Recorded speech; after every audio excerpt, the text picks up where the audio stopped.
My name is Sarah, and after 7 years of marriage, I thought I knew exactly what to expect from our anniversary dinner at Marcello's. Candlelight, champagne, maybe even a renewal of the vows we'd made when we were young and struggling. Instead, my husband Daniel raised his glass to another woman while secretly recording my reaction on his phone, waiting to capture the exact moment my heart shattered for their entertainment. But when the $3,000 bill arrived and his mistress found herself alone at the register with every credit card declining, she learned what I had discovered long before that night. Daniel's greatest talent wasn't building businesses or charming investors. It was forging signatures, including mine on documents that would eventually land him in federal prison. If you are watching this video right now, I would love to know where you are from. Drop it in the comment section below. Hit that like button and subscribe to hear more stories about family relationships that take unexpected turns. 7 years. That's how long I'd been Mrs. Daniel Whitmore. 7 years of carefully folded napkins at dinner parties, of smiling through his colleagues' crude jokes, of believing that loyalty was a currency that would eventually pay dividends. I stood before my bathroom mirror that morning, October 15th, tracing the faint lines around my eyes, souvenirs from late nights waiting for him to come home, from squinting at spreadsheets to stretch our budget while his business found its footing. Our anniversary had always been sacred to me. Even during the lean years, especially during those years, we'd mark the date. A picnic in the park when we couldn't afford restaurants. Handwritten letters when we couldn't buy gifts. Those gestures had meant everything then. They were proof that love could transcend circumstances, that two people building something together was worth more than any material comfort. I'd spent the entire week preparing for tonight. The dress hung on the closet door like a promise. Emerald green silk that caught the light just right, the same shade as the cocktail dress I'd worn to our rehearsal dinner. My hairdresser had worked magic with my stubborn waves, pinning them into an elegant updo that made my neck look longer, more graceful. The gift sat wrapped in silver paper on my dresser, a vintage pocket watch I'd found at an estate sale, its inscription reading, "Time reveals all truths." I'd thought it poetic when I bought it. Looking back, the irony makes me nauseous. Daniel had been different lately, distracted, dismissive, his phone practically grafted to his palm. That morning, when I'd reminded him about our reservation, he barely glanced up from his screen. Oh, right. 7:30 at Marcello's. His thumb never stopped scrolling. I upgraded us to their private dining section. It'll be memorable. The way he said memorable should have been my first warning. There was something sharp hidden in that word, like glass wrapped in velvet. Should I wear the green dress? I asked, fishing for some sign of the man who used to notice everything about me. Wear whatever you want, Sarah. He was already walking away, phone pressed to his ear.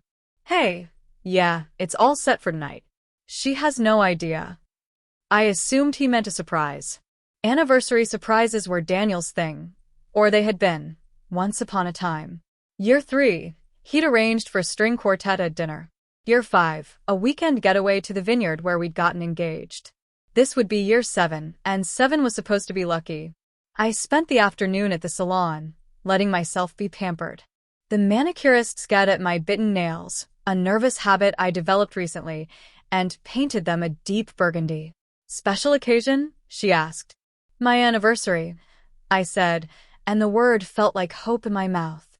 The drive to Marcello's was quiet. Daniel drummed his fingers on the steering wheel, checking his phone at every red light.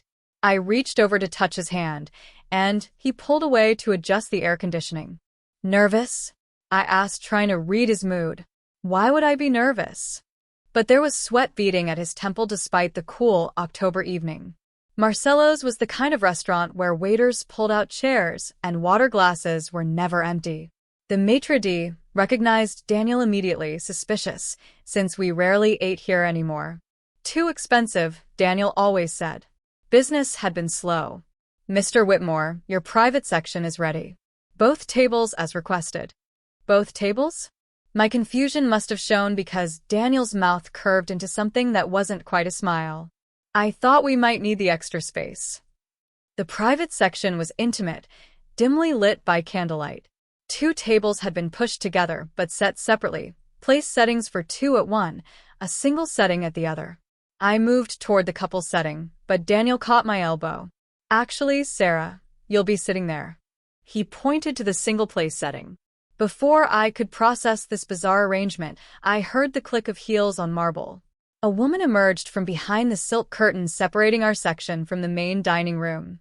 Tall, blonde, wearing a red dress that cost more than our monthly mortgage. She moved with the confidence of someone who'd never been told no. "Sarah," Daniel said, and his voice held a note of triumph that chilled me to my bones. "I'd like you to meet Vanessa, the woman I should have married." The words hung in the air like a declaration of war. Vanessa didn't extend her hand. Instead, she glided past me to the couple's table, sliding into the chair across from my husband with practiced ease. She actually waved, like we were old friends reuniting. "Hope you don't mind sharing your evening with us," she said, her voice honeyed poison. Daniel thought it was time we all got acquainted. My legs felt disconnected from my body, but somehow I was still standing. Years of maintaining composure at Daniel's business dinners, of smiling through his mother's passive-aggressive holiday meals, of hiding disappointment behind pleasant expressions, all of it had prepared me for this moment, though I'd never imagined needing such armor here. Tonight, on our anniversary, I watched Daniel pull out his phone, angling it slightly. The small red recording light was visible if you knew where to look. He whispered something to Vanessa that made her giggle. "Wait till you see her face," I caught, though he probably thought I couldn't hear. They'd planned this, orchestrated my humiliation like dinner theater. The waiter arrived, young and eager, clearly unaware he'd walked into an emotional crime scene. "Champagne for the table?" "Absolutely," Daniel said, gesturing between himself and Vanessa. "We're celebrating." The waiter's eyes found me, alone at my table. His smile faltered slightly. "And for Madam?" "The same," I said, surprised by how steady my voice sounded. "After all, it is my anniversary." The waiter poured 3 glasses. Daniel raised his toward Vanessa, their glasses chiming together while mine sat untouched, a lonely sentinel on my empty table. Other diners were beginning to notice our strange configuration. I could feel their stares, hear the whispered speculations. Inside, my heart was shredding itself into confetti.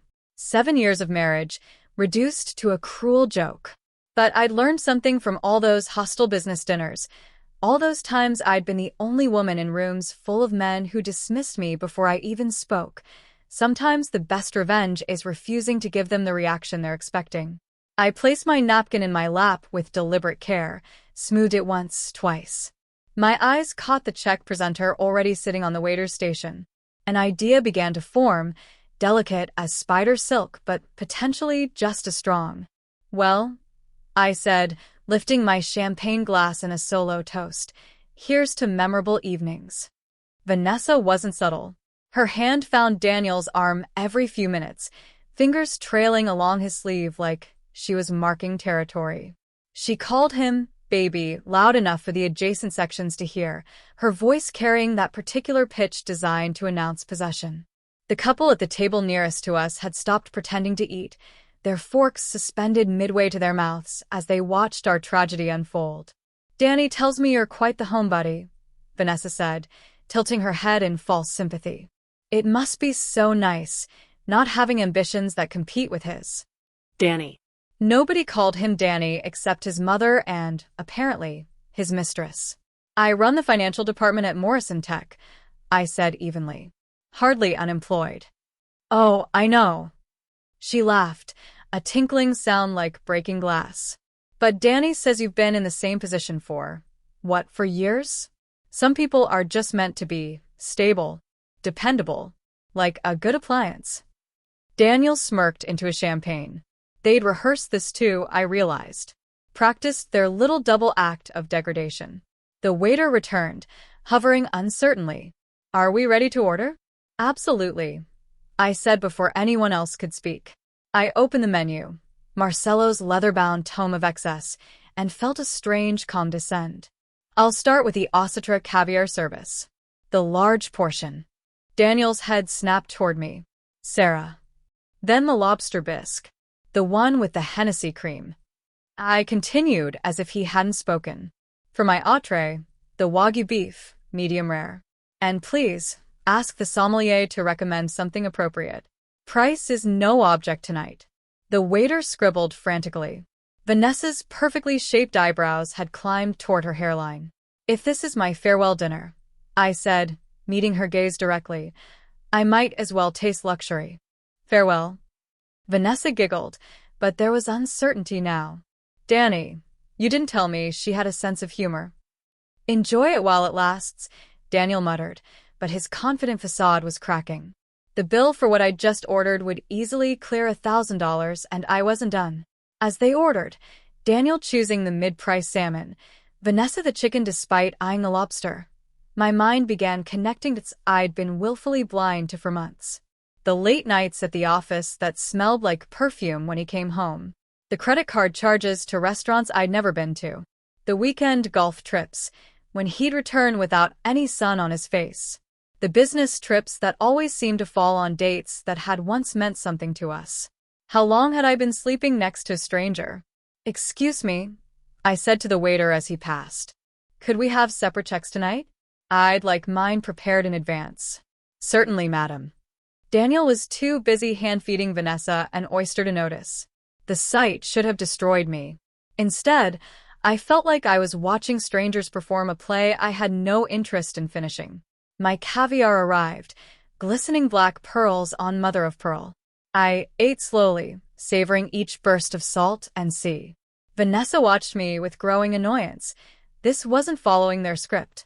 You know, she said, leaning forward conspiratorially, Danny and I have been together for 8 months now. He always said you wouldn't be able to keep up with him. I guess he was right. 8 months. I counted backward. That would have been February, the month he'd forgotten Valentine's Day because of a crucial client dinner. I believe you, I said simply. My agreement seemed to deflate her. She'd wanted tears, hysteria, a scene worthy of Daniel's secret recording. Instead, I gave her nothing but calm acknowledgement.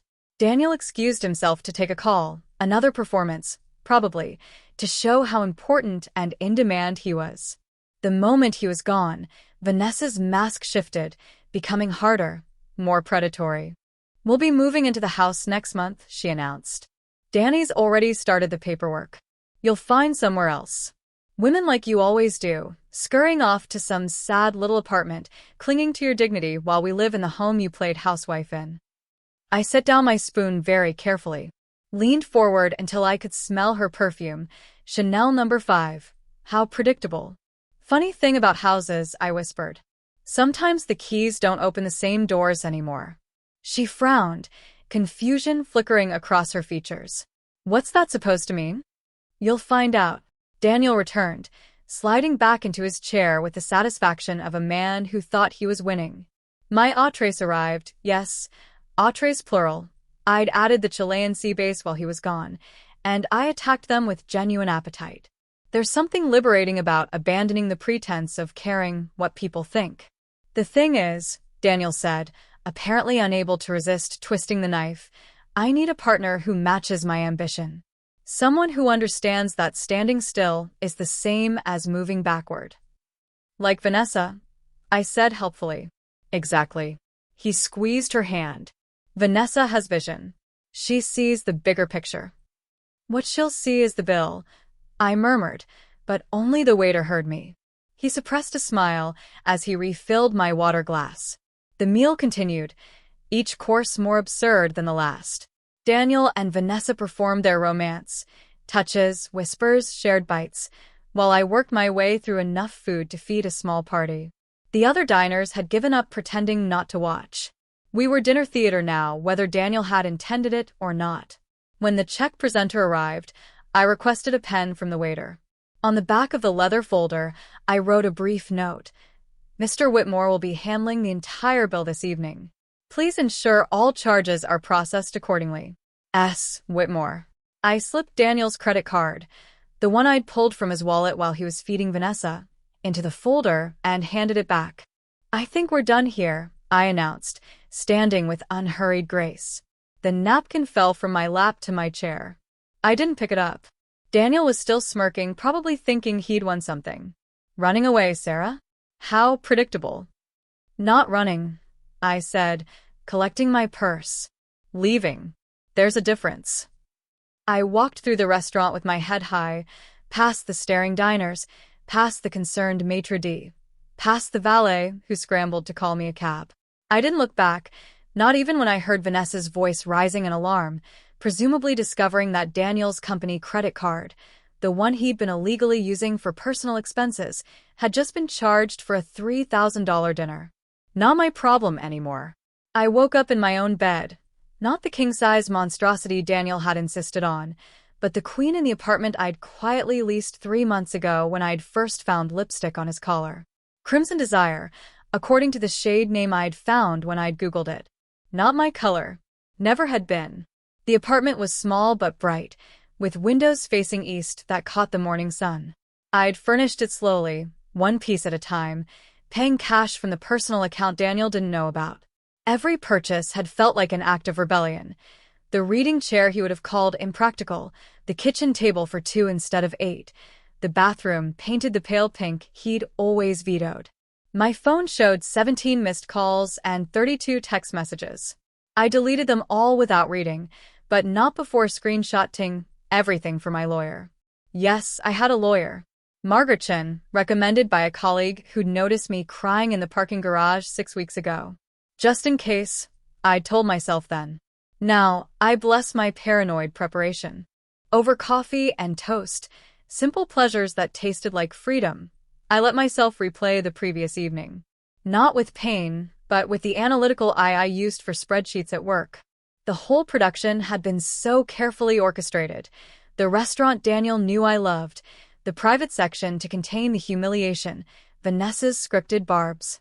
He'd wanted to destroy me in the place where we'd celebrated our engagement 5 years ago. The cruelty of it was breathtaking, really. Almost admirable in its thoroughness. My phone rang again. This time, it was Margaret. Sarah? I got your message. Are you all right? Better than expected, I said, surprised to find it was true. Can you meet today? Already cleared my morning. Bring everything.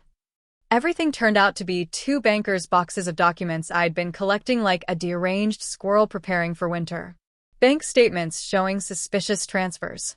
Credit card bills for jewelry I'd never received, hotel rooms in the city when he was supposedly traveling. Screenshots of texts that had popped up on his iPad, still synced to his phone, including several from someone saved as V. Kissmark, dating back to February. Margaret reviewed it all with the satisfaction of a prosecutor who'd just been handed a gift-wrapped case. The house, she asked. Deeds in both names, but I've been making the mortgage payments from my salary. Have been for the last 18 months, since his business started struggling. I made air quotes around the last word. And this business of his? Hemorrhaging money, last I checked. Though there seem to be some interesting discrepancies between what he tells me and what the tax returns show. Margaret's smile was sharp enough to cut glass. Oh, this is going to be fun. While she began drafting separation papers, my phone buzzed with a new voicemail. Against my better judgment, I played it. You humiliated me in front of her. Daniel's voice was raw, unhinged. Do you have any idea what you've done? That was a company card. The charges are being reviewed. You vindictive little. I deleted it before he could finish. But the mention of the company card made me smile. I'd suspected he'd been using it for personal expenses. Now there would be a paper trail, investigated by his own accounting department. The next message was calmer but somehow worse. Sarah, please. We need to talk. This isn't what you think. Vanessa means nothing. It was just, I was trying to make you jealous, to make you fight for us. Please come home. The delusion of it was staggering. He'd orchestrated my public humiliation and was now trying to gaslight me into believing it was some kind of misguided romantic gesture. That afternoon, I met with my team at Morrison. Tech word had somehow already spread. The joys of social media and people who'd been at Marcello's, and my colleague Jennifer immediately pulled me into a hug. Jake's cousin was there last night, she whispered. Said you were magnificent. Like watching someone perform surgery with a smile. My boss, Robert, called me into his office. I braced for sympathy or worse, professional consequences for personal drama. Instead, he closed the door and said, "I've been waiting for you to leave that jackass for 2 years. Also, the board approved your promotion to CFO. The announcement goes out Monday." CFO. I'd been working toward it for 3 years, putting in the hours Daniel always complained about, getting my MBA at night while he watched TV. He'd always said I was reaching beyond my grasp. Turns out my grasp was just fine. That evening, as I was reviewing the separation papers Margaret had sent over, my phone chimed with a text from an unknown number. "This is Vanessa. I need to talk to you. It's about Daniel. Please." I almost deleted it. Then another text arrived. "I found something you need to know about. It affects you legally." Against every instinct, I responded. "Tomorrow. 10 Uhr morgens. Café Luna. Public place. Bring whatever you found. Thank you. And I'm sorry about last night. I didn't respond to that. Some things didn't deserve acknowledgement." Daniel tried to ambush me at my car that evening as I left the office. He looked terrible, unshaven, clothes wrinkled, the confident swagger replaced by desperation. "Sarah, please. 5 minutes." "Talk to my lawyer," I said, clicking my key fob. "I don't need a lawyer. I need my wife." "You needed your wife last night, too. Didn't stop you from bringing your girlfriend to our anniversary dinner." He grabbed my arm. Not hard, but enough to make me freeze. "You're going to regret this," he said quietly. "You have no idea what I'm capable of. You'll never make it without me." I looked at his hand on my arm, then up at his face. The mask had finally slipped completely. This was who he'd always been, hidden under charm and promises.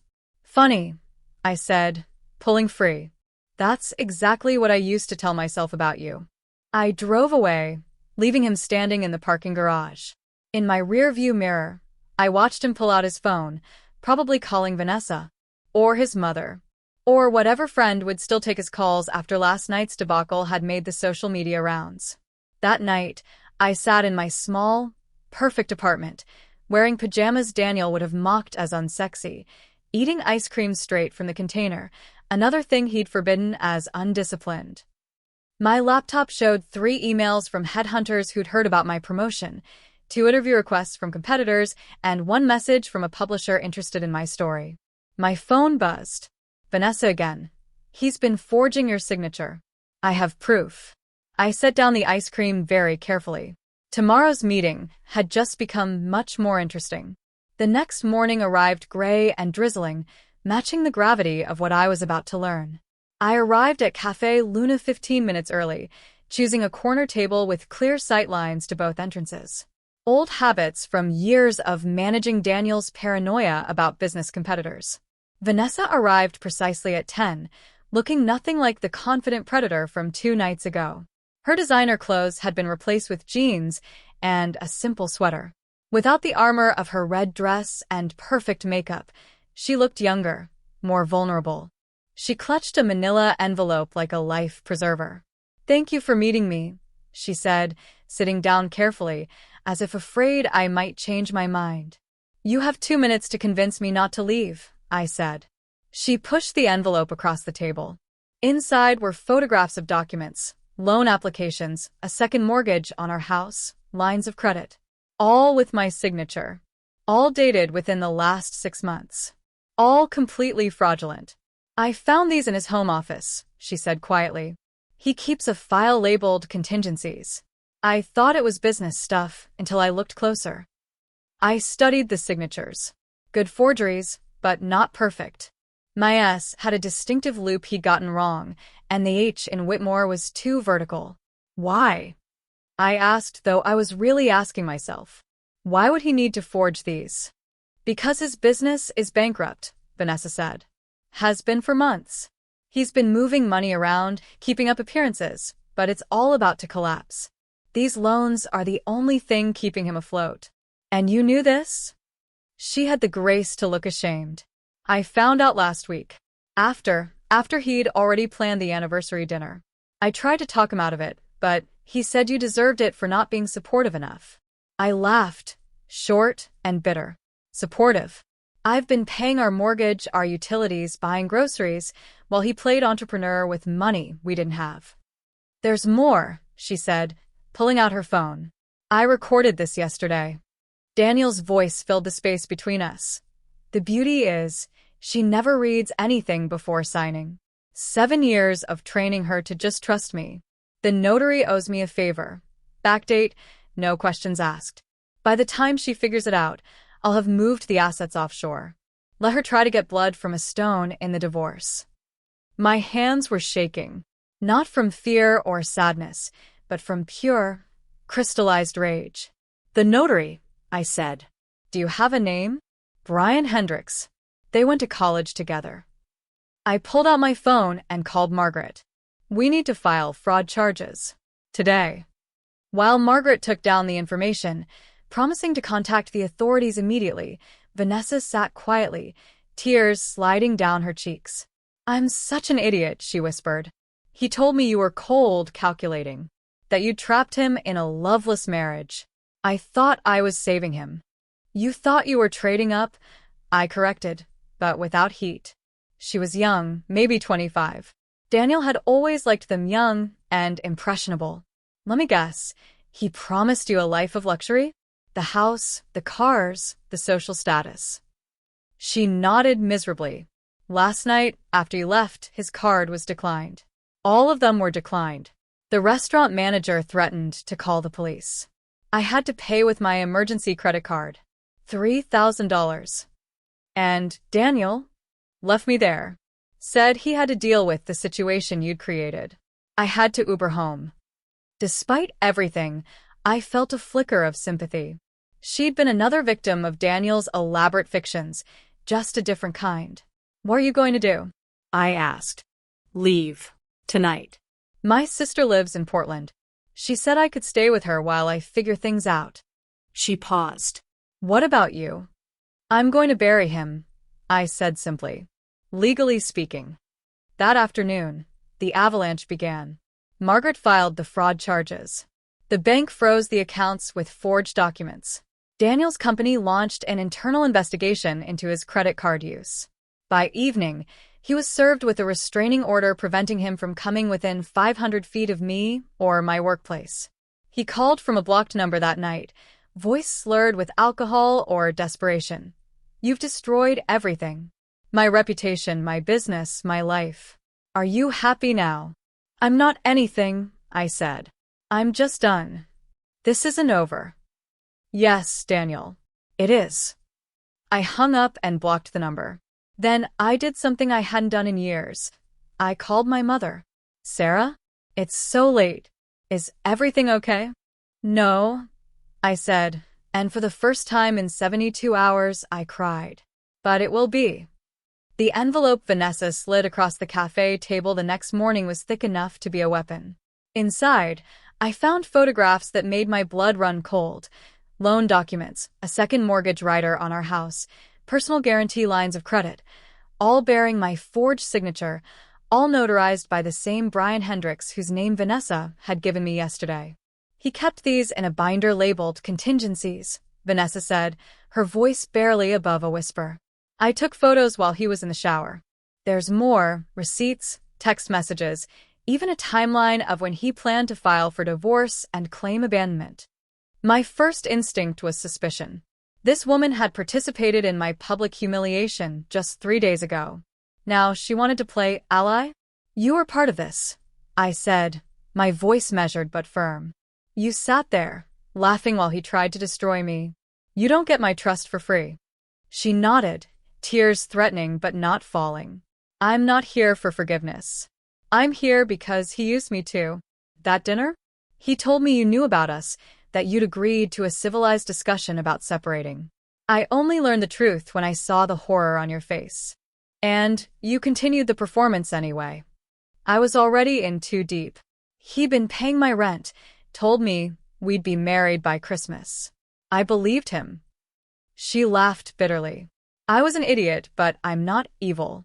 When I found these documents, I knew I had to do something. Margaret Chen's law office was a fortress of leather-bound books and legal precedent. She reviewed Vanessa's evidence with the efficiency of someone who'd seen every dirty trick in the divorce playbook. "This is extensive fraud," she said, organizing the documents into neat piles. "But we need to be careful. No hacking, no trespassing, no illegal recording without consent. Everything must be above board. The evidence itself will bury him. We don't need to give his lawyers any ammunition for dismissal." "What about the notary?" I asked.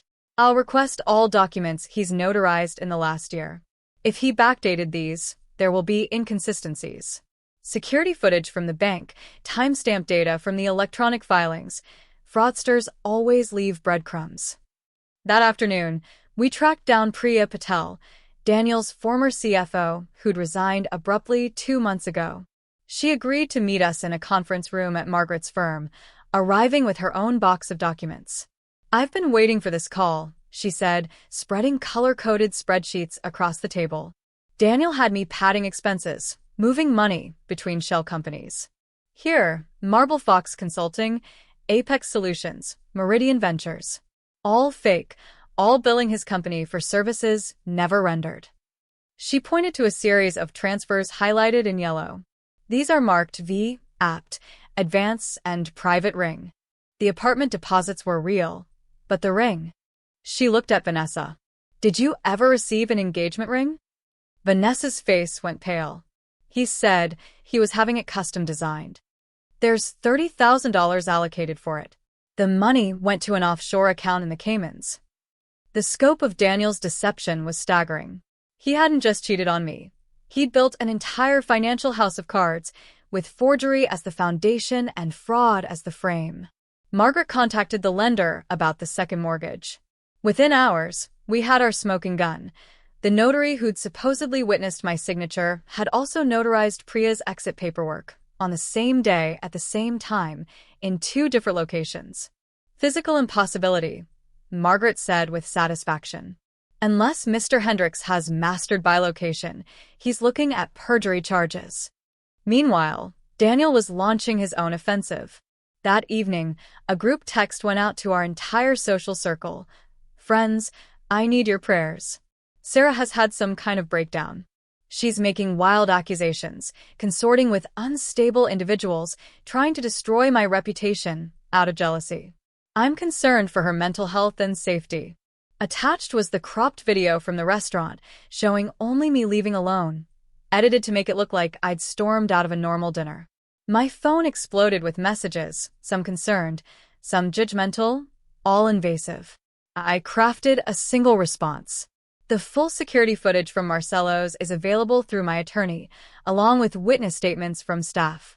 I will not be discussing this matter further on social media. Jennifer from work forwarded me screenshots from Daniel's Facebook, where he was painting himself as the victim of a vindictive wife. The comments were split, some buying his narrative, others noting that bringing another woman to an anniversary dinner seemed suspicious regardless of the circumstances. The restaurant manager, Antonio, called me personally. "Mrs. Whitmore, I want you to know we've preserved all footage from that evening, and my staff has provided written statements about what they witnessed. That man's behavior was appalling. The young woman who was with him tried to skip out on the bill. We have that on camera too. Small victories, but they mattered." I changed the smart locks on the house that afternoon, revoking Daniel's access codes. Margaret had confirmed it was legal. The restraining order gave me exclusive use of the marital home pending divorce proceedings. I also discovered and revoked a limited power of attorney I'd signed years ago, thinking it was just for emergency medical decisions. Daniel had been using it to access my investment accounts. All future communication goes through counsel. I emailed him from my lawyer's office, with Margaret watching to ensure the language was legally appropriate. His response was immediate and unhinged. "You think you're so smart? You have no idea what I'm capable of. I'll destroy you in court. No one will believe a hysterical woman over a successful businessman." Margaret smiled. "He just threatened you in writing. That's another violation of the restraining order." The trap came together 3 days later. Priya revealed that Daniel was desperately pitching to a new angel investor, someone who could plug the hole in his company's finances before the fraud became public. The investor, Marcus Webb was already skeptical. Priya had worked with him before and had quietly warned him about Daniel's practices. Marcus is willing to help, Priya told us. He'll agree to a final due diligence meeting, but he'll bring a bank fraud investigator as his financial advisor. Daniel won't know until he's in the room. The meeting was scheduled at the Ritz-Carlton's executive conference suite. Neutral ground that Daniel couldn't claim was an ambush. Margaret prepared a package of evidence for the investigator. I would attend as the spouse whose signatures had been forged, accompanied by my attorney. The night before the meeting, Daniel made one last attempt at intimidation. He showed up at the house at midnight, pounding on the door, screaming that it was still his property. The smart lock denied him entry, recording every attempt. A patrol car arrived within minutes. I'd warned the local police about the restraining order, and they were taking it seriously. The officer who responded was professional but firm. "Sir, you need to leave immediately, or I'll have to arrest you." "This is my house," Daniel protested. "My wife is having some kind of episode. She needs help." "Sir, I have a restraining order here that says otherwise. This is your last warning." Daniel left, but not before trying to peer through the windows, looking for evidence of another man, probably.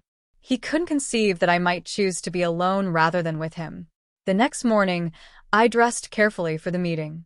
Professional but not trying too hard, a navy suit that said CFO rather than scorned wife. Margaret had coached me. Don't show anger. Show confidence. Let the documents do the screaming. At precisely 10 a.m., we entered the conference suite. Marcus Webb was already there, along with a stern-looking woman introduced as Ms. Chun from the Financial Crimes Division. Priya sat to their left, her spreadsheets arranged like weapons. Daniel arrived 5 minutes late, swagger intact, designer suit impeccable.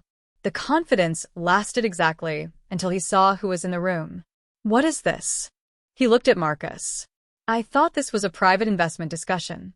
"It is," Marcus said calmly. "But given the size of the investment, I needed to do thorough due diligence. Please sit." Daniel's eyes found me. For a moment, naked hatred flashed across his face before he forced it back into a professional mask. "My estranged wife has no business being here." "Actually," Margaret said, "she has every business being here, since her signatures appear on several documents related to your company's finances." I opened the folder in front of me, laying out document after document. "Let's talk about signatures, Daniel." Ms. Chun, the fraud investigator, picked up the first document with clinical precision. "Mr. Whitmore, can you confirm this is your wife's signature on this guarantee?" Daniel's jaw tightened. "Of course. Sarah signs everything I ask her to. She trusts me." Past tense would have been more accurate, but he was still maintaining his fiction. "Interesting." Ms. Chun produced a second document. "And this mortgage rider?" "Yes, she signed that too." Margaret slid forward a manila folder. "These are the preliminary findings from our handwriting expert. The signatures show clear signs of forgery, inconsistent letter spacing, incorrect stroke patterns, and most tellingly, they were supposedly signed on dates when Mrs. Whitmore was documented as being elsewhere." "Documented how?" Daniel's voice had risen slightly. "I was at a company retreat in Boston on March 15th, I said calmly. 400 miles away from where this document was supposedly notarized in my presence."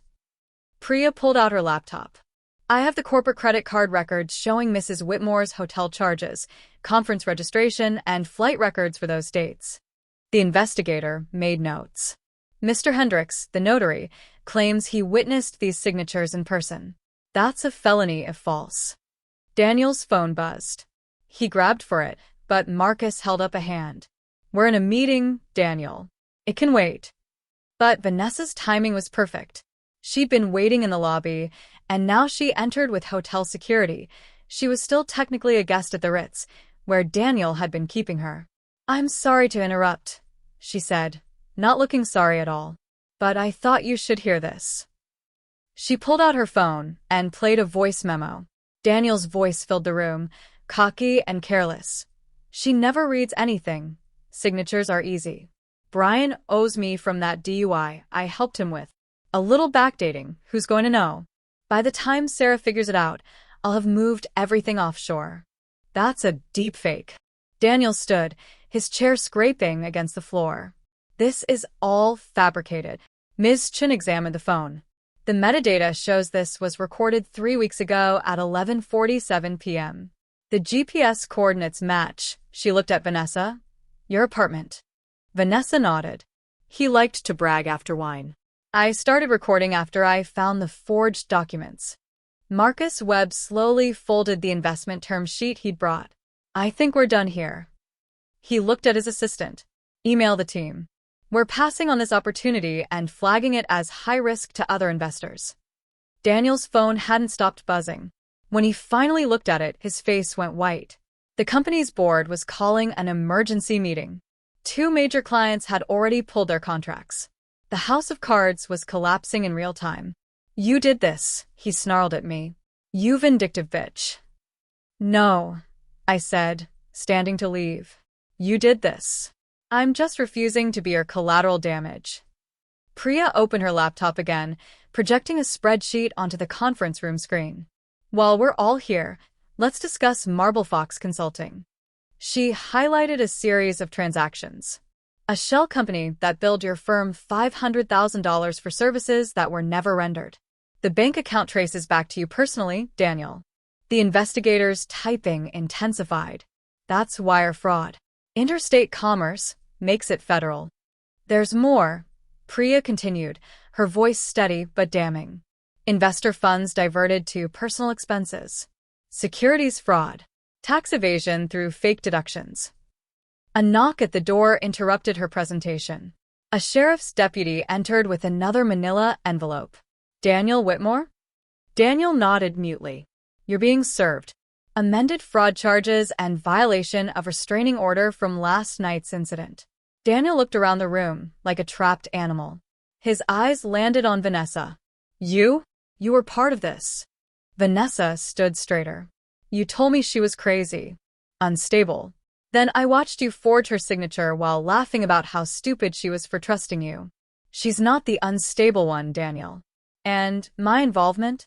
I said quietly. It isn't revenge. It's accountability.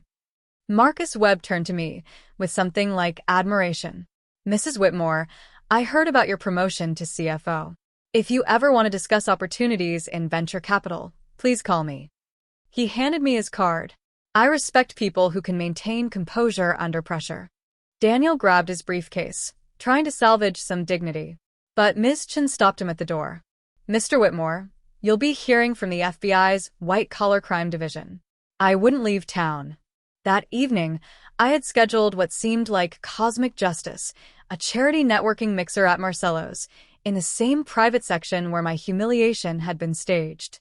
The restaurant manager had offered it for free, appalled by what had happened there. I want to restore some good karma to that space, Antonio had said. Please be our guest. The event was ostensibly for my company's Women in Leadership initiative, but word had spread about what had really happened there a week ago. The room was full of professional women who'd heard the story through various networks, each with their own tale of gaslighting or betrayal to share. The best revenge, said a federal judge who'd gone through her own ugly divorce, is radical success. Daniel, meanwhile, was publicly melting down. He'd posted a series of increasingly unhinged social media rants, calling me everything from a corporate climber who used him to a vindictive harpy destroying an innocent man. Margaret immediately filed for defamation and violation of the restraining order, again. He's making our case for us, she said. Keep letting him talk. But the nail in his coffin came from an unexpected source. Brian Hendricks, the notary, facing perjury charges and the loss of his license, had flipped. He provided investigators with text messages from Daniel explicitly asking him to do that favor we discussed and backdate documents. At midnight, Daniel made one last desperate attempt. He drove to the house again, apparently drunk, and tried to break in through the back door. The smart security system I'd installed captured everything in high definition, him stumbling, cursing, eventually sitting on the porch steps and crying about how I'd ruined everything. The patrol car arrived to find him passed out on the lawn. This time, they arrested him. The next morning, a courier delivered an envelope to my office. Inside was a document that made my blood run cold, a prenuptial agreement, addendum, dated just 2 weeks ago, supposedly signed by me, stating that if I abandoned the marriage, I would forfeit all marital assets. It was notarized by Brian Hendricks. Margaret actually laughed when I called her. He just couldn't help himself, could he? This is perfect. A second forgery, recent enough that we can prove beyond doubt you didn't sign it.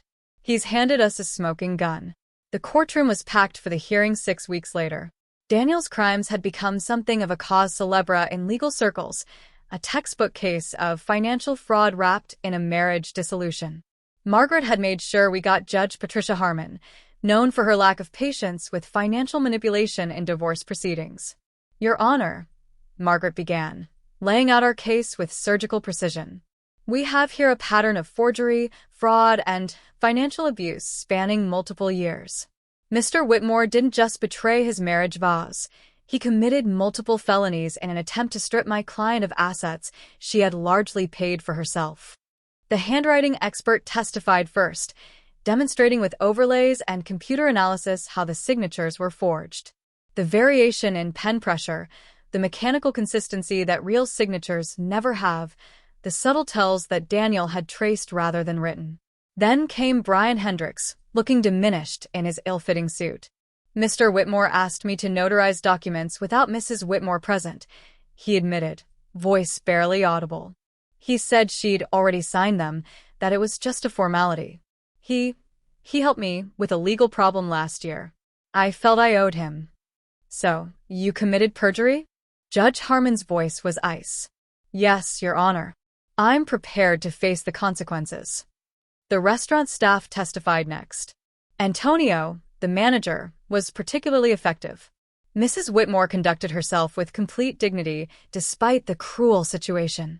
She requested separate checks before leaving. Mr. Whitmore and his companion attempted to leave without paying their portion, over $2,500. His credit cards were all declined. The woman had to pay. The waiter, a young man named Christopher, added, Mr. Whitmore was recording Mrs. Whitmore on his phone, laughing with the other woman. It was like they were enjoying her pain. When Miss Chun from the Financial Crimes Division took the stand, Daniel's attorney actually winced. She methodically outlined the evidence of wire fraud, tax evasion, and investor deception. We've frozen 17 accounts linked to Mr. Whitmore's shell companies. The FBI has taken over the criminal investigation. Daniel's defense was pathetic. His attorney tried to paint me as a vindictive spouse, but every accusation fell flat against the wall of documentation we'd built. My client was trying to protect assets for the family, the attorney argued weakly. By forging his wife's signature? Judge Harmon asked. By creating shell companies? By lying to investors? Counsel, I've been on this bench for 20 years, and this is one of the most egregious cases of financial manipulation I've seen. The judge's ruling was comprehensive and damning. Due to Daniel's fraud and dissipation of marital assets, I was awarded the house free and clear, 70% of all remaining liquid assets, and full reimbursement of my legal fees. Daniel's attempts to hide money in shell companies meant those funds were also considered marital property subject to division. Furthermore, Judge Harmon continued, given the forgery and fraud perpetrated against Mrs. Whitmore, the court orders Mr. Whitmore to pay damages of $250,000 to be garnished from any future earnings should he lack current funds. Daniel's face was purple with rage, but his attorney kept a firm hand on his arm, preventing an outburst. The criminal charges, the judge added, will proceed separately. Mr. Whitmore, you're looking at potential federal prison time. I suggest you get your affairs in order. Outside the courthouse, Vanessa approached me one last time. She looked healthier, having spent the last 6 weeks in therapy and staying with her sister in Portland. I'm leaving tomorrow, she said. Starting over. I just wanted to say, what you did in there, how you handled everything, it was incredible. I had good documentation, I said simply. No, it was more than that. You didn't let him turn you into something you're not.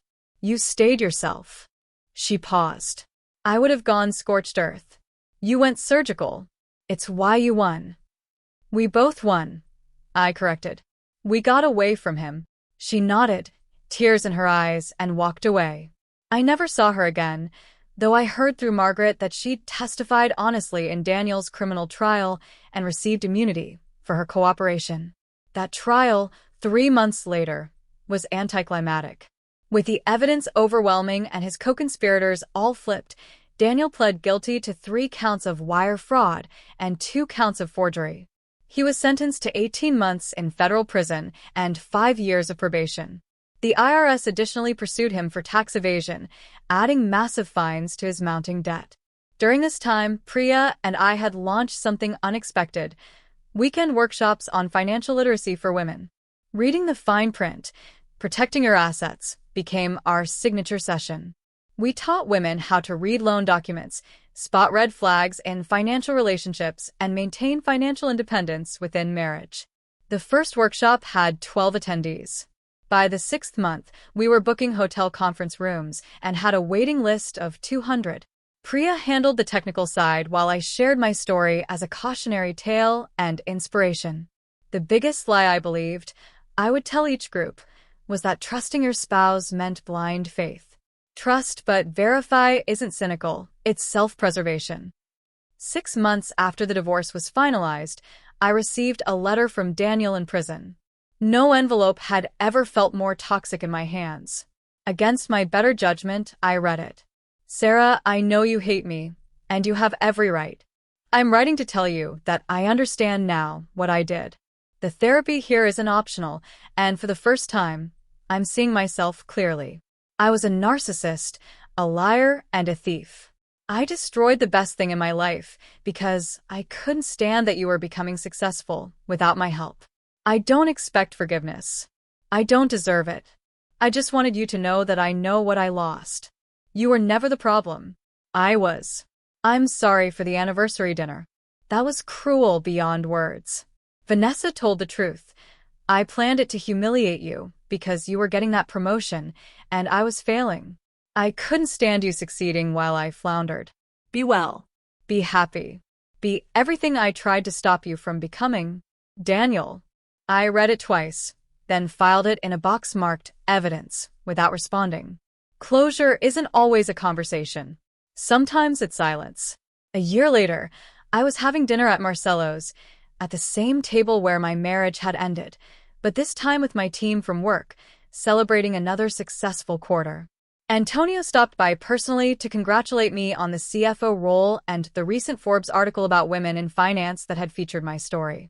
You've rewritten the story of this table, he said with a smile. Now it's about triumph, not betrayal. Christopher, the waiter from that night, was now the head server. As he poured champagne, he whispered, "That night, watching you handle that situation, it inspired me to go back to school. I'm graduating with my business degree next month." Small actions, big ripples, I told him. Congratulations. The house had been transformed too. I'd had it professionally staged and photographed, then sold it for 20% above market value. The buyers were a young couple, excited and in love, unaware of the drama that had unfolded in those rooms. I was glad. Houses shouldn't carry the weight of other people's failures. My new condo had a view of the city skyline, floor-to-ceiling windows that faced east toward the sunrise.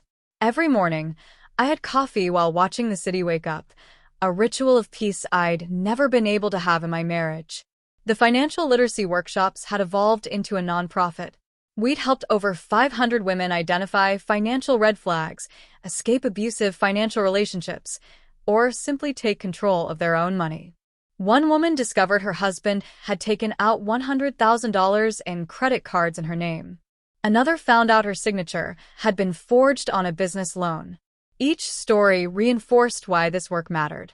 Margaret Chen became a board member and my close friend. "You've turned trauma into purpose," she said at our first anniversary gala. "That's the best revenge of all." Daniel was released from prison after serving 14 months.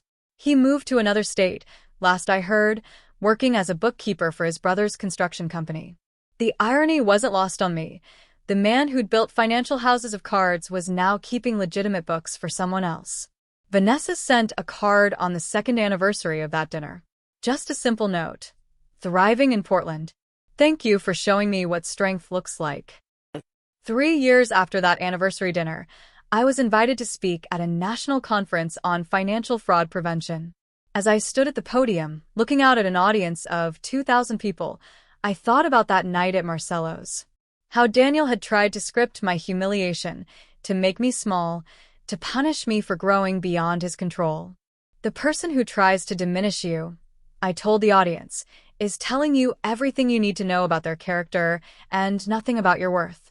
When someone shows you who they are through cruelty, believe them the first time. And then protect yourself with documentation, boundaries, and the law.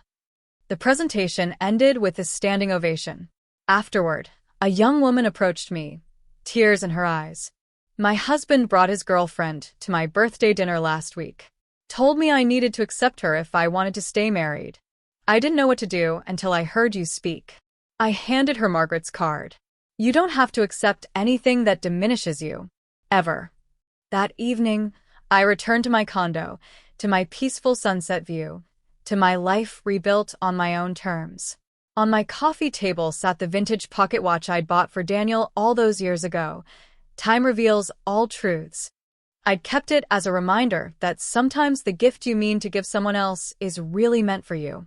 My phone buzzed with a text from a number I didn't recognize. Then I saw the area code, Daniel's new state. My finger hovered over the delete button, but curiosity won. Saw your conference speech online. You look happy. I'm glad. You deserve to be. I deleted it without responding, then blocked the number. Some chapters don't need epilogues. The next morning brought another sunrise, another coffee, another day of building something that no one could forge, steal, or destroy. A life entirely my own. The morning light caught the glass of a framed quote on my wall, a gift from the Financial Literacy Workshop graduates. Humiliation is loud. Truth is quiet and patient. When someone writes your ending for you, pick up the pen and check the signature. I had checked every signature since that night. Every contract, every agreement, every promise. Trust but verify had become my mantra, not from cynicism, but from wisdom. Daniel had taught me, through his cruelty, the most valuable lesson of my life. The only person responsible for protecting your worth is you. And I was worth protecting. If someone you trusted completely asked you to sign something without reading it tomorrow, would you do it? Or would Sarah's story make you pause and check every line? Hit that like button if this story opened your eyes, and subscribe for more real-life tales of betrayal, justice, and the power of keeping your own records.